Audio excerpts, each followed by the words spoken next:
So what are some ways that as we think we're doing justice, we might be convinced and get this warm, fuzzy glow inside that we're helping when we're actually hurting? We think we're making the world a better place when we're actually making people worse off. Let me give one concrete example of this.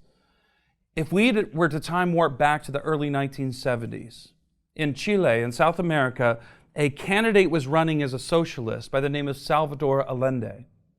Now, many Christians rallied behind Allende because of the rhetoric that he was using and the bumper sticker slogans he was citing about caring for the poor, about ending the wealth disparities, the huge gaps between the haves and the have-nots, lifting up the plight of the poor so that prosperity could be enjoyed by all Chileans. And many Christians heard that language and they thought, wait a second, the Bible says it commands us to care about the poor and marginalized. Allende cares about the poor and marginalized, therefore we're going to throw our Christian support behind Salvador Allende. They vote him into office, and within the first year, true to his word, he begins to institute socialist policies. He collectivizes agriculture, and within a year, inflation skyrockets 600%, and the poverty rate around Chile skyrockets, blasts through the roof. So the moral of that story is it's not enough to just kind of virtue signal that, look, we're on the right side of history, and look, we care about ending racism because, I have a BLM bumper sticker, or I care about sexism because I've done X, Y, or Z. The fact is there are a lot of unintended consequences to a lot of the policies.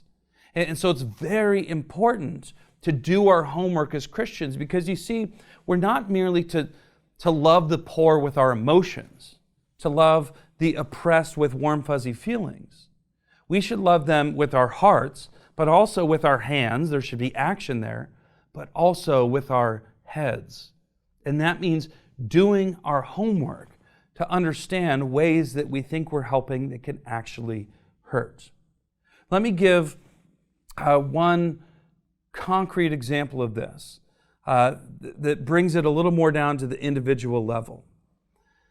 I have met many students and have many friends who have gotten swept up into what I've been calling social justice B ideology. And what it does, I often find, is it convinces them, I didn't even realize it until I learned this stuff, but I'm constantly being oppressed. I never knew until I took this or that class that the whole world is a cis, hetero, patriarchal, white supremacist structure that's designed to keep me down.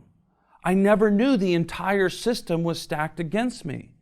I never knew all men are oppressive. I never knew white people all have privilege and all want to protect that privilege and assert their power to keep people of color down. So they begin to learn this social justice ideology.